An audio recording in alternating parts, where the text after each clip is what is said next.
Hello dears, welcome back. അപ്പോൾ ഇന്ന് നമ്മുടെ കോട്ടക്കലിലെ ഓക്സിജനിൽ പോയതായിരുന്നു. എന്തിനാന്ന് വെച്ചാൽ വീട്ടിലേക്ക് ഒരു ഫ്രിഡ്ജ് നോക്കാൻ വേണ്ടിയിട്ട് പോയതായിരുന്നു. ഓക്സിജനിൽ എത്തിയപ്പോഴാണ് മക്കളെ ഓക്സിജൻ കിട്ടാത്തൊരവസ്ഥയായത്. കാരണം അവിടുത്തെ ഇലക്ട്രോണിക് ഐറ്റംസിൻ്റെ കളക്ഷൻസ് ഒക്കെ കണ്ടു കഴിഞ്ഞാൽ അത്ഭുതപ്പെട്ടു പോകും. അങ്ങനെ ഞങ്ങൾ നടന്ന് നമ്മുടെ ഫ്രിഡ്ജിൻ്റെ കളക്ഷൻസിൻ്റെ ഏരിയയിൽ എത്തിയിട്ടുണ്ട്. അവിടെ എത്തിയപ്പോഴാണ് ഒരു ഫ്രിഡ്ജിൻ്റെ കലവറയിലെത്തിയ ഒരു ഫീലായിരുന്നു. കാരണം അവിടെ ഫ്രിഡ്ജിന് തന്നെ അത്രയും കളക്ഷൻസ് ഉണ്ടായിരുന്നു കേട്ടോ അവിടെ. അങ്ങനെ തന്നെ ഞങ്ങൾ ഓരോ ഫ്രിഡ്ജും നോക്കിക്കൊണ്ടിരിക്കുകയാണ്.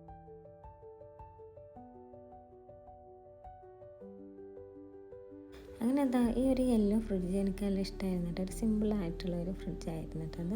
എൻ്റെ കുട്ടിപ്പട്ടാളത്തിൻ്റെ ഈ ഒരു പോക്ക് കണ്ടില്ലേ, ഇത് ഒന്നിന് പോകാനുള്ള തത്രപ്പാടിലായിരുന്നു കേട്ടോ. എവിടെ പോയാലും കൂട്ടത്തോടെയുള്ള ടോയ്ലറ്റ് തപ്പിപ്പോക്ക് ഞങ്ങൾക്കൊരു പതിവാണ്. അപ്പോൾ അത് ഫ്രിഡ്ജിൻ്റെ സെലക്ഷൻസ് ഒക്കെ കഴിഞ്ഞ് ഇനി അത് അവർ നാളെ വീട്ടിലേക്ക് അയച്ചു തരാമെന്ന് പറഞ്ഞിട്ടുണ്ടായിരുന്നു കേട്ടോ. അപ്പോൾ ഫ്രിഡ്ജിൻ്റെ ഒരു അൺബോക്സിങ് വീഡിയോ ആയിട്ട് വരാം. അപ്പോൾ അത് നെക്സ്റ്റ് ഞങ്ങൾ അവിടുത്തെ മോഡേൺ കിച്ചൺ സെറ്റ് ചെയ്തൊക്കെ ഒന്ന് കാണാൻ വേണ്ടിയിട്ട് നിന്നിട്ടുണ്ടായിരുന്നു കേട്ടോ. അപ്പോൾ ഇന്നത്തെ വീഡിയോ ഇത്രയുള്ളൂ. ഇഷ്ടമായ ലൈക്ക് ചെയ്യുക, ഷെയർ ചെയ്യുക, കമൻറ്റ് ചെയ്യുക. ബൈ.